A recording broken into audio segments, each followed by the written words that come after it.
الحمد لله الذي أنزل القرآن لنا نورا وجعله لحياتنا سراجا منيرا وأشهد أن لا إله إلا الله هو جعل القرآن لنا دستورا وأشهد أن محمدا عبده ورسوله أبانا في القرآن لنا أجورا اللهم صل وسلم على سيدنا محمد وعلى آله وصحبه وأتباعه القائمين بالقرآن دهورا وبعد فاتقوا الله فمن قام بالقرآن كان عمله مبرورا.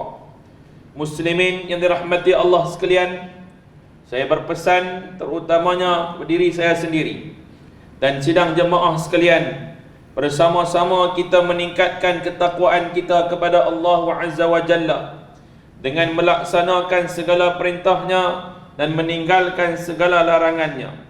Semoga ketakwaan itu akan membentuk kita menjadi insan soleh dan mulia dalam kehidupan dunia sebagai peransi persinggahan menuju destinasi ke akhirat. Maka pada hari yang penuh dengan barakah ini, dalam ruang khutbah yang mungkin singkat ini, ingin diperingatkan kepada seluruh para jemaah agar memberikan tumpuan sebentar, hanya sementara. Tinggalkanlah gadget, tinggalkanlah telefon, dan tumpukanlah kepada khutbah dan isinya pada petang yang penuh dengan barakah ini. Tuan-tuan yang dirahmati Allah sekalian, para jemaah dirahmati Allah, sesungguhnya kita di Pulau Pinang ini, pada hari ini kita berada satu tempoh masa yang mana kita menjadi tuan rumah kepada majlis tilawah Al-Quran dan hafazan Al-Quran bagi peringkat kebangsaan yang secara langsungnya dari pusat convention PICCA dan di Batuus Arena Pulau Pinang kali ini. Marilah sama-sama kita memberi perhatian pada khutbah hari ini.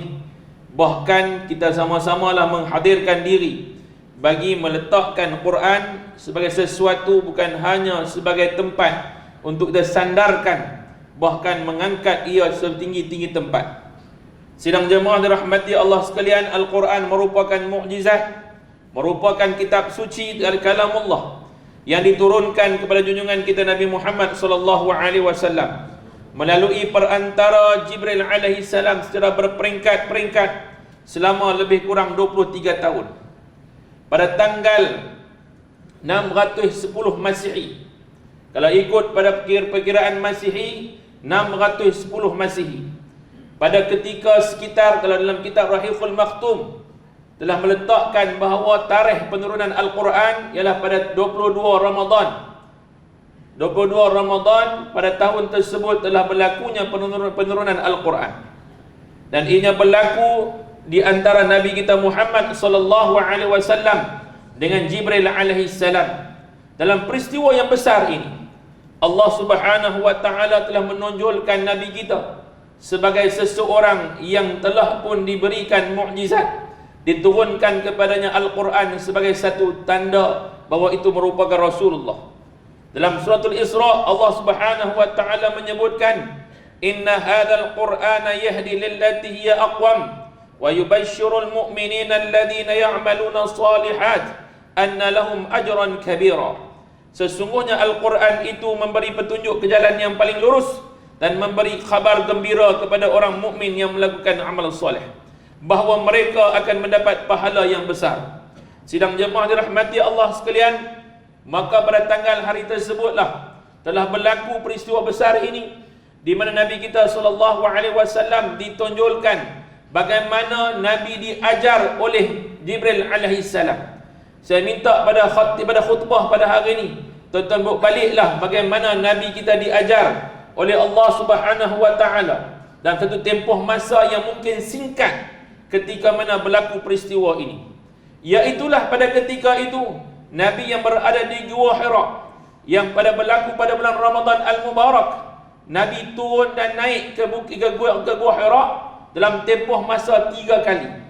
Pertama Nabi naik, habis bekalan Nabi turun semula bertemu dengan Khadijah, ambil bekalan balik, naik semula kali kedua. Kemudian habis bekalan setelah berkhulwah.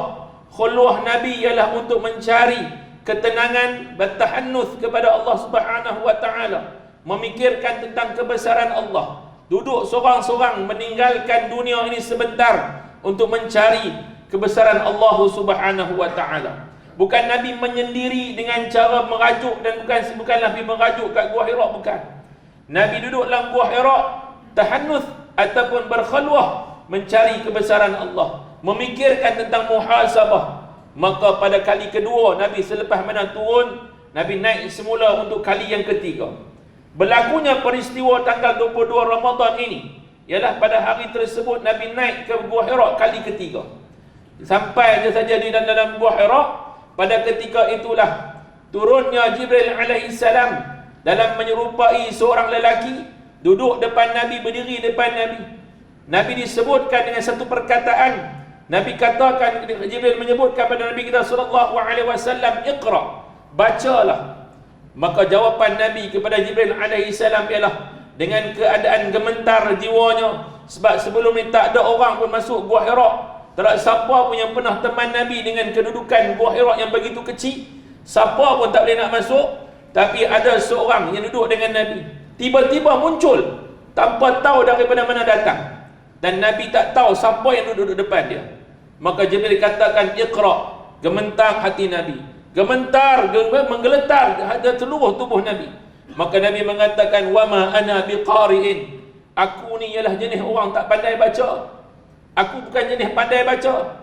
Maka disebutkan lagi pada ketika Nabi jawab dengan "Wa ma ana biqari'in", lelaki yang berada di hadapan Nabi ini telah pun memeluk Nabi dengan pelukan yang erat. Nabi mengatakan pelukan itu pelukan yang sangat erat. Aku merasakan tubuhnya begitu kuat dengan aku. Maknanya pelukan itu pelukan yang sangat-sangat kuat. Setelah itu dilepaskan kembali. Jibril tanya lagi, "Iqra", Nabi sebut lagi, Jibril sebut lagi, "Iqra". Maka Nabi jawabkan, "Wa ma ana biqari'in", aku tak pandai baca. Maka dipelukkan lagi kali ketiga. Dan akhirnya dilepaskan balik. Kemudian dikatakan lagi, "Iqra", maka dikatakan, Nabi menyebutkan, "Wa ma ana biqari'in", aku tak pandai baca. Dan akhirnya dipeluk kali ketiga. Setelah dilepaskan daripada pelukan tersebut, Jibril alaihi salam telah menyambung ayat tersebut, "Iqra bismi rabbikal ladzi khalaq, khalaqal insana min 'alaq, Iqra wa rabbukal akram", sampai ayat yang ketiga. Jibril berhenti dan akhirnya tuan-tuan, Nabi kita sallallahu alaihi wasallam, pengakhiran daripada peristiwa ini, Jibril telah pun hilang dan telah pun keluar dari kawasan tersebut. Nabi kita kembali semula ke rumah baginda dengan Sayyidatina Khadijah. Bila pulang tuan-tuan, tubuh menggeletar, sejuk kaki tangan Nabi tuan-tuan. Dengan keadaan ketakutan, debaran jantung Nabi semakin hari semakin kuat, semakin lama semakin kuat. Disebutkan, "Dhammiluni, dhammiluni", tolong selimutkan aku, tolong selimutkan aku. Kerana apa? Gementarnya Nabi ketika bertemu dengan Sayyidina Jibril alaihi salam. Sidang jemaah dirahmati Allah sekalian, pada petang ini saya nak ambil ibrah daripada peristiwa penurunan Al-Quran ini, bersempena dengan kita punya musabaqah ataupun tilawah Al-Quran ini. Tuan-tuan, saya nak mengambil ibrah tersebut. Apakah kaedahnya? Pada petang ini tuan-tuan, mau balik kaedah ini. Kerana dalam peristiwa ini, ramai orang hanya melihat peristiwa ini sekadar penurunan Al-Quran. Sedangkan di situ tuan-tuan, terdapatnya satu peristiwa yang diajarkan oleh Allah Subhanahu wa taala, bagaimana pengkaedahan mendidik anak ataupun mendidik seseorang untuk membaca sesuatu yang baru. Dalam kaedah itu, satu founder, satu pengasas, Allahyarham As'ad Humam, yang terletak di As'ad Humam adalah seseorang syekh yang telah pun mengasaskan kaedah Iqra, yang hari ini anak-anak tuan-tuan dan tuan-tuan sendiri merujuk Iqra sebagai asas untuk membaca Al-Quran. Dan tuan-tuan, untuk pengetahuan semua, As'ad Humam mengambil kaedah bacaan Iqra berdasarkan kaedah disebutkan sebagai talaqi musyafahah. Talaqi musyafahah artinya ialah melihat, talaqi ialah berdepan dengan guru. Yang keduanya musyafahah, artinya ialah melihat pergerakan bibir guru dan juga murid. Dia melihat depan-depan. Begitulah yang berlaku pada Nabi kita dengan Jibril alaihissalam. Dalam kaedah ini, dalam pengajaran Al-Quran ataupun pengajaran apa-apa jenis bacaan, termasuklah bacaan bahasa Melayu ataupun bahasa Inggeris ataupun bahasa Arab, bahasa Jepun, bahasa Jerman, jika pengkaedahannya tuan-tuan adalah melihat gerakan-gerakan bibir ini. Kerana dari segi fitrahnya manusia, kita tidak sedar ketika kita bercakap dengan seseorang, sebenarnya kita sedang melihat gerakan bibirnya. Seseorang yang memakai kacamata, pakai spek, kalau spek tu memang power dia kuat, mata dia memang rabun kuat, jika dibuka spek dia tanpa dia sedar, bila orang cakap dengan dia, dia akan tanya lagi sekali, apa dia? Dia akan tanya, apa dia? Sebabnya ialah kerana dari segi fitrahnya manusia, dia bukan hanya mendengar, tapi dia akan melihat gerakan bibir. Sidang jemaah dirahmati Allah sekalian, maka dalam pengkaedahan yang Jibril ajarkan kepada Nabi kita SAW, yang pertama ialah talaqi dan keduanya musyafahah, dan keduanya dikombine sebagai talaqi musyafahah. Ini kaedah yang perlu dibuat kepada anak-anak kita. Yang keduanya, jika seseorang itu diajar kali pertama dia tak tahu, dia kata dia tak tahu, ataupun dia sebut itu salah, maka dalam kaedah yang diajarkan oleh Jibril alaihissalam ialah lakukan sentuhan kepada dia. Jika lelaki dengan lelaki, perempuan dengan perempuan. Kalau guru tu seorang lelaki, sentuh anak murid laki-laki dia. Yang lebih baik ialah dia peluk belakang ataupun peluk depan ni, supaya anak ni merasa secure, rasa dia didekati. Sebab selepas daripada peristiwa, lepas 3 kali Nabi dipeluk, Nabi mengulang-ulang ayat 1 sampai 3. Nabi mengulang-ulang sampai Nabi hafal ayat 1 sampai 3 dari suratul Alaq ini. Sidang jemaah dirahmati Allah sekalian, maka pelukan ini, walaupun kita rasa takkan nak peluk kot, sentuhlah dia, bukan pukul dia, bukan marah dia. Herdikkan tidak akan mengubah apa-apa, tapi akan menambah kesakitan mental kepada seorang kanak-kanak. Sidang jemaah dirahmati Allah sekalian, kerana dalam pengkaedahan talaqi musyafahah ini, kita meletakkan sebagai seseorang murid itu, dia perlu didekati oleh gurunya. Sidang jemaah sekalian, maka Al-Quran bukan sekadar untuk dibaca sedemikian, tetapi tuan-tuan, untuk ditadabbur. Afala yatadabbaruna Al-Quran? Kenapa kamu tidak mentadabbur Al-Quran? Yang pertama boleh baca, nombor 2-nya adalah apa? Mentadabbur Al-Quran. Mentadabbur artinya apa tuan-tuan? Ialah memahami konteks Al-Quran, faham isi Al-Quran, faham konten Al-Quran. Kita boleh faham teks-teks yang mungkin datang daripada TikTok, mungkin datang daripada Facebook, kita boleh baca berjela-jela, tapi sidang jemaah sekalian, sayangnya kita tidak memahami teks Al-Quran. Hari ini kita rasa bahasa Arab itu susah, tapi tanpa kita sedar, hari-hari kita cakap Arab. Kita duduk semayang, setiap hari kita semayang, dalam solat kita tuan-tuan, adanya bahasa Arab 100%. Tapi kita tidak pernah faham, dan kenapa tuan-tuan? Kita tak pernah ambil untuk faham. Sedarlah bahawa kita tak mengambil manfaat untuk faham. Ramai orang pergi ke Thailand sekarang ni, pergi ke Danok, boleh kata tiap-tiap minggu masuk Danok, hanya nak pergi makan. Boleh buka apps untuk memahami bahasa Thailand. Kita boleh buka apps belajar bahasa Thailand sebab dia masuk selalu. Yang masuk pergi makan tak apalah, yang masuk pergi makan benda lain pun ada juga. Tapi yang masuk pergi makan, kalau nak buat apa, dia boleh cari, sebab dia rasa itu ada kepentingan dia. Sidang jemaah sekalian, orang pergi masuk, dia pergi Jepun, pergi balik Jepun, pergi patah balik Jepun, dia boleh belajar bahasa Jepun A sampai Z. Dia boleh belajar macam mana nak tulis Jepun pun dia boleh belajar, sebab dia ada kepentingan dari sudut dia punya perniagaan, kepentingan dari sudut dia punya pembelajaran, dia mungkin kerja dari sana. Tapi saya nak tanya tuan-tuan yang duduk dalam masjid Syekh Yusof pada petang ini, tuan-tuan tak rasa penting ke untuk memahami Quran? Apa kepentingan untuk memahami teks Al-Quran? Kita baca berjela-jela, kita boleh baca bertarannum, kita boleh buat sebagai musabaqah, kita boleh buat tilawah Al-Quran, kita boleh buat. Tapi berapa ramai yang tadabbur Al-Quran dalam hidup dia? Berapa ramai yang boleh memahami teks Al-Quran? Berapa ramai yang nak mengalami dan mengadaptasi Al-Quran dalam hidup dia? Dia nak memahami teks satu hal, dia nak melaksanakan, mentadbikkan dalam hidup dia. Sidang jemaah dirahmati Allah sekalian, we are failure. Kita fail, kita gagal untuk membentuk generasi faham dan boleh melaksanakan. Maka hari ini saya seru kepada Masjid Syekh Yusof hari ini. Khutbah pada petang ini saya seru sekalian yang ada, bukan sekadar menjadikan Quran sebagai tilawah, bukan sekadar menjadi musabaqah, bukan sekadar sebagai menjadikan tempat yang untuk dibaca dengan bacaan-bacaan begini, tetapi tuan-tuan, terlebih besar maknanya adalah memahami teks Al-Quran itu sebagai dusturuna perlembagaan orang Islam. InsyaAllah moga-moga Allah rahmati segala usaha kita. Tilawah Al-Quran yang dibuat ini adalah satu benda yang sangat-sangat baik. Kita mengangkat dan mengagungkan Al-Quran. Negara-negara lain tuan-tuan hanya menumpang Malaysia sebagai tempat base untuk faham Al-Quran. Dan untuk pengetahuan semua, makhraj, tempat orang mengeluarkan huruf, kelebihan orang yang keluar huruf satu dunia, termasuk orang Arab, termasuk orang putih, termasuk orang kulit hitam, termasuk orang Asia mana pun, orang yang paling tuntas, yang paling tepat makharijul huruf, tempat keluar huruf yang paling tepat sekali adalah siapa?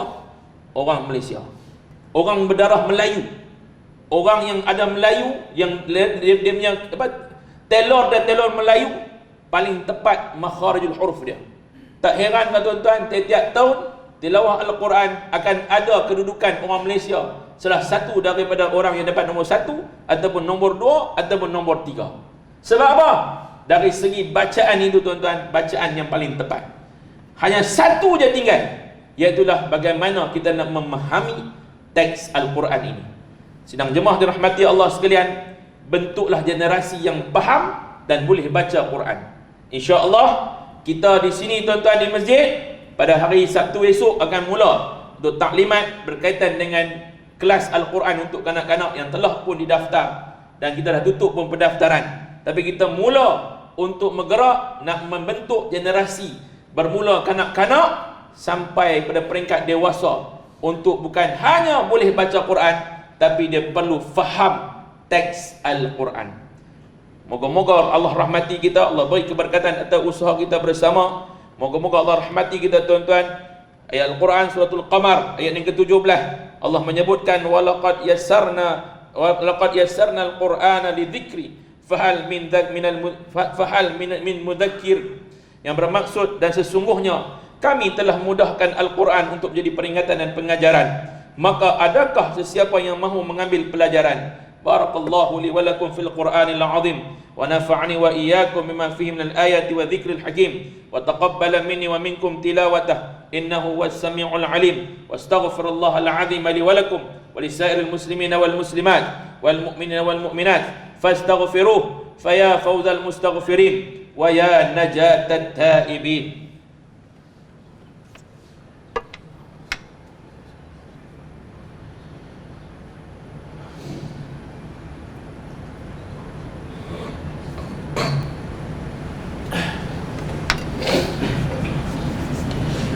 Alhamdulillah, alhamdulillahi ala alaihi wa ihsanih, wa syukru lahu ala taufiqihi wa imtinanih, wa ashhadu an la ilaha illallah wahdah la syarika lah ta'ziman li sya'nih, wa ashhadu anna Muhammadan abduhu wa rasuluh da'iyan ila ridwanih, sallallahu wasallam ala sayyidina Muhammad wa ala alihi wa sahbihi adada khalqih wa rida nafsih wa zinata arshih wa midada kalimatih.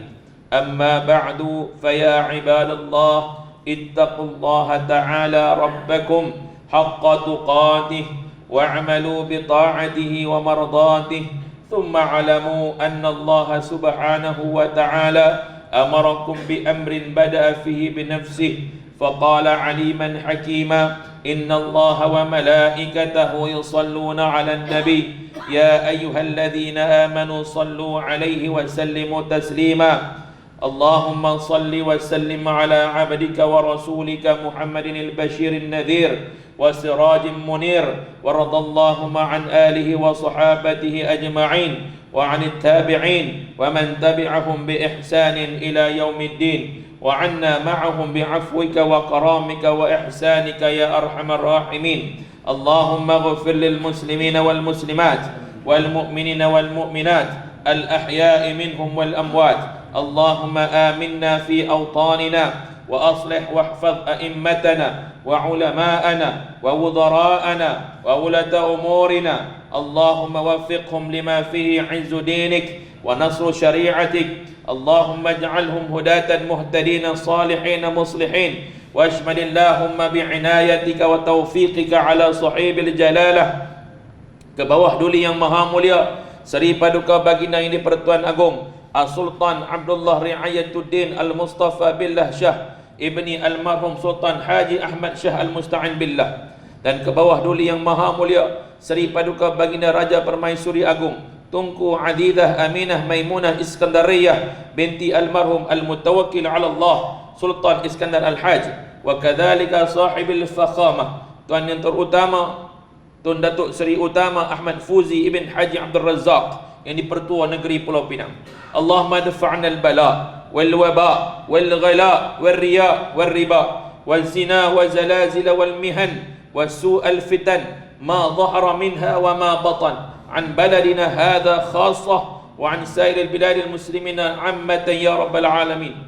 Allahumma inna na'udzubika min al-baras wal jununi wal judam wa min sa'il asqam ya arhamar rahimin. Ya Allah, dengan sifatmu yang maha pemurah dan maha mendengar, jadikanlah kami dan keturunan kami orang-orang yang istiqamah, mendirikan solat secara berjemaah serta mengeluarkan zakat dan berwakaf demi agama Islam. Semoga sumbangan kami kepada agama ini menjadi asbab untuk kami mendapat manfaat yang berkekalan dunia dan akhirat.